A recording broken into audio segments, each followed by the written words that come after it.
ಕೇರಳ ಆಸ್ಪತ್ರೆಗಳ ವಿಷಕಾರಿ ತ್ಯಾಜ್ಯಗಳನ್ನು ಕರ್ನಾಟಕದ ಗಡಿ ಪ್ರದೇಶದ ಮೂಲಕ ತಂದು ದಕ್ಷಿಣ ಕನ್ನಡ ಜಿಲ್ಲೆಯ ಬಂಟ್ವಾಳ ತಾಲೂಕಿನಲ್ಲಿ ಸುರಿತಾ ಇರುವುದಕ್ಕೆ ಇಲ್ಲಿನ ನಾಗರಿಕರು ತೀವ್ರ ಆಕ್ರೋಶ ವ್ಯಕ್ತಪಡಿಸಿದ್ದಾರೆ. ಬಂಟ್ವಾಳ ತಾಲೂಕಿನ ಕುದ್ದುಪದ ನಿವಾಸಿ ಗೋಪಾಲ್ ಪಾಟಾಳಿ ಎನ್ನುವ ವ್ಯಕ್ತಿಯ ವಿರುದ್ಧ ಗ್ರಾಮಸ್ಥರು ಈ ಆರೋಪವನ್ನು ಹೊರಿಸಿದ್ದು, ಇವರ ನೆರವಿನಿಂದಲೇ ಈ ಕೃತ್ಯ ಎಸಗಲಾಗ್ತಾ ಇದೆ ಅಂತ ಆರೋಪಿಸಲಾಗಿದೆ. ಕೇರಳದಿಂದ ದ್ರವ್ಯ ತ್ಯಾಜ್ಯಗಳನ್ನು ತರುವ ಟ್ಯಾಂಕರ್ ಅನ್ನು ರೆಡ್ ಹ್ಯಾಂಡ್ ಆಗಿ ಹಿಡಿದು ಪೊಲೀಸರಿಗೆ ಒಪ್ಪಿಸಿದ್ದಾರೆ. ಆದರೆ ಈ ಕೃತ್ಯವನ್ನ ಮುಂದುವರೆಸಿರುವ ಗೋಪಾಲ ಪಾಟಾಳಿ ಇದೀಗ ದ್ರವ ತ್ಯಾಜ್ಯವನ್ನ ತನ್ನ ತೋಟಗಳಿಗೆ ಬಿಡುವ ಜೊತೆಗೆ ಪಕ್ಕದಲ್ಲಿ ಹರಿಯುವ ಸಣ್ಣ ತೋಡಿಗೂ ಬಿಡಲಾರಂಭಿಸಿದ್ದಾರೆ ಅನ್ನೋದು ಗ್ರಾಮಸ್ಥರ ಆರೋಪ.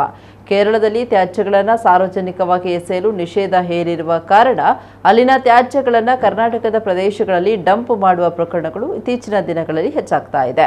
ಗಡಿ ಭಾಗದಲ್ಲಿ ಕೇರಳದಿಂದ ತರುವ ಕೋಳಿ ತ್ಯಾಜ್ಯ, ಆಸ್ಪತ್ರೆಯ ತ್ಯಾಜ್ಯಗಳನ್ನು ಎಲ್ಲೆಂದರಲ್ಲಿ ಎಸೆಯುವುದು ಸಾಮಾನ್ಯವಾಗಿತ್ತು. ಈ ಸಂಬಂಧ ಹಲವು ಕಡೆಗಳಲ್ಲಿ ಗ್ರಾಮಸ್ಥರು ಈ ಪ್ರಕ್ರಿಯೆಗಳನ್ನು ತಡೆದು ಪ್ರತಿಭಟಿಸಿದ ಘಟನೆಗಳು ಕೂಡ ನಡೆದಿವೆ.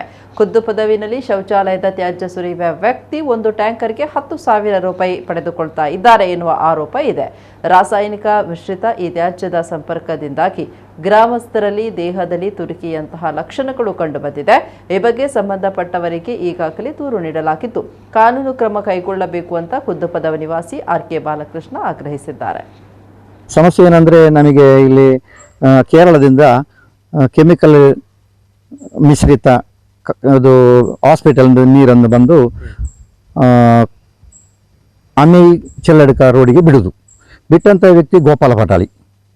ಅದು ನನ್ನ ಬಾವಿಗೆ ಕೂಡ ಆ ನೀರು ಬಂದಿದೆ, ಅದು ಕಲುಷಿತ ಆಗಿದೆ, ಅದನ್ನು ಕುಡಿಬಾರ್ದು ಅಂತ ಹೇಳಿದ್ದಾರೆ ಡಾಕ್ಟ್ರು. ಮತ್ತು ಲ್ಯಾಬ್ ಟೆಸ್ಟ್ ಆಗಿ ಟೆಸ್ಟ್ ರಿಪೋರ್ಟ್ ನನಗೆ ಸಿಕ್ಕಿದೆ.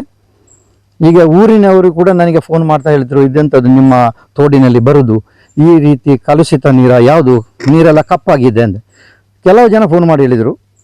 ನನಗೇನಂತಲೂ ಗೊತ್ತಾಗಿಲ್ಲ. ಮತ್ತು ರೆಡ್ ರೈಡ್ ಆಗಿ ಹಿಡಿದವಂತ ನಮ್ಗೆ ಗೊತ್ತಾಯಿತು ಏನು ವಿಷಯ ಅಂತೇಳಿ. ಈಗ ಟ್ಯಾಂಕರ್ನ ಹಿಡ್ಕೊಂಡು ಪೊಲೀಸಿನವರು ಮತ್ತು ಪಂಚಾಯತ್ PDO ಎಲ್ಲ ಬಂದು ಅವರು ಗಾಡಿಯನ್ನು ಹಿಡ್ಕೊಂಡು ಹೋಗಿದ್ದಾರೆ.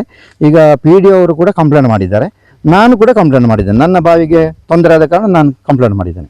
ಇಡೀ ಊರಿಗೆ ಸಮಸ್ಯೆ ಬಂದಿದೆ. ಊರಿನವರು ನನಗೆ ಫೋನ್ ಮಾಡಿ ಕೇಳಿದ್ರು, ನಿಮ್ಮ ತೋಡಲ್ಲಿ ಅಂತ ಬರುವುದು ಅಂತ.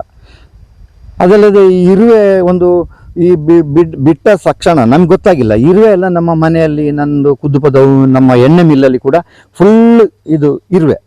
ಇಲ್ಲಿ ಪಕ್ಕದಲ್ಲಿ ನನ್ನ ಬಾವೊಂದು ಮನೆ ಉಂಟು, ಅಲ್ಲಿ ಕೂಡ ಇರುವೆ. ಯಾರಿಗೂ ಇದು ವಿಷಯ ಗೊತ್ತಾಗಿಲ್ಲ.